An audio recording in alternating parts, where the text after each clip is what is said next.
అందరూ కూడా అక్కడ నిరసన తెలియజేస్తున్నారు. నిరసనకు సంబంధించిన లైవ్ అప్డేట్ మా ప్రతినిధి క్రాంతి అందిస్తారు. క్రాంతి,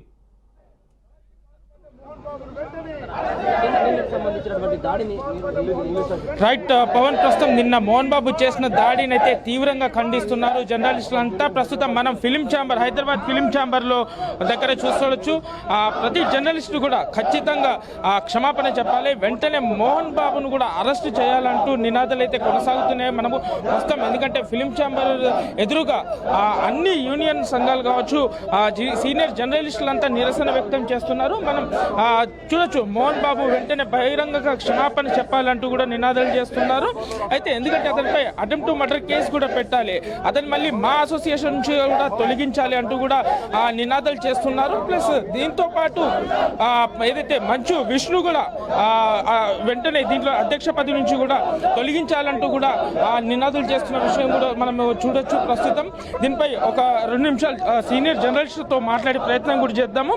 ఒకసారి సార్ చెప్పండి సార్, ఇప్పుడు మీరు దీనిపైన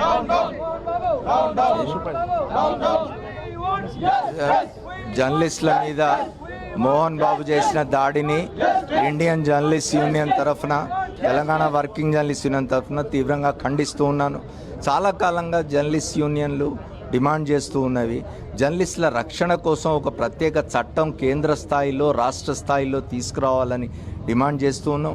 అది ఎలక్ట్రానిక్ మీడియాలో పనిచేస్తున్న జర్నలిస్టులైనా, ప్రింట్ మీడియాలో పనిచేస్తున్న జర్నలిస్టులైనా, ఇండిపెండెంట్ జర్నలిస్టులైనా వాళ్ళు సమాజానికి సమాచారం తెలియజేసే పనిలో ఉన్నారు అంతే తప్ప వ్యక్తిగతమైన ద్వేషాలు వాళ్ళకుండవు, వ్యక్తిగతమైన సమస్యలు వాళ్ళకుండవు.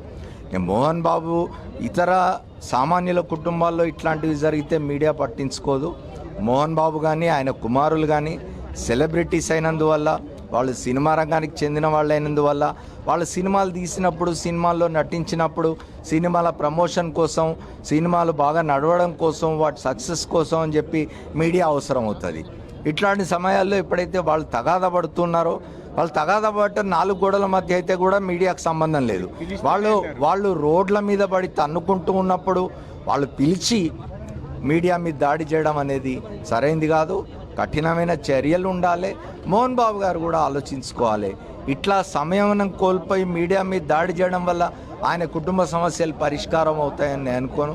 ఆయన కుటుంబం మధ్యలో కూర్చొని, కొడుకులను కూర్చోబెట్టుకొని పరిష్కరించుకోవాలి తప్ప. రెండవది, మీడియాకు నా విజ్ఞప్తి ఏమిటి అంటే, ఇట్లాంటి సంఘటన జరిగినప్పుడు మాత్రమే నీ జర్క్ రియాక్షన్ అంటారు, అంటే అప్పటికప్పుడు స్పందించి డౌన్ అనడం, నిరసన దీక్ష చేయడం, ఊరేగింపు తీయడంతో సరిపోదు. కంటిన్యూస్గా నిరంతరంగా మీడియా, అది ప్రింట్ మీడియా కావచ్చు, ఎలక్ట్రానిక్ మీడియా, న్యూస్ ఛానల్స్ కావచ్చు,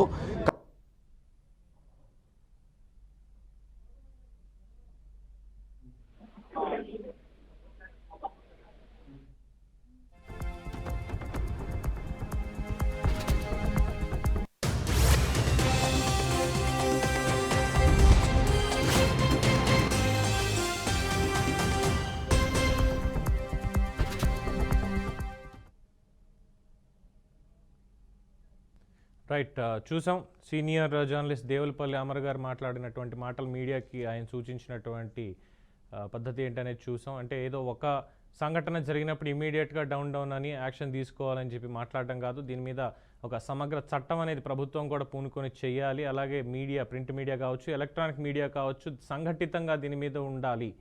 వాళ్ళకి జరిగిందిలే మనకు జరగలేదు కదా అనేటువంటి ఒక నిర్లిప్తత దీంట్లో ఉండకూడదు అంటూ అక్కడ ఉన్నటువంటి జర్నలిస్టులు అందరూ కూడా మూకుమ్మడిగా నినదిస్తున్నారు నిన్న జరిగినటువంటి దాడికి సంబంధించి.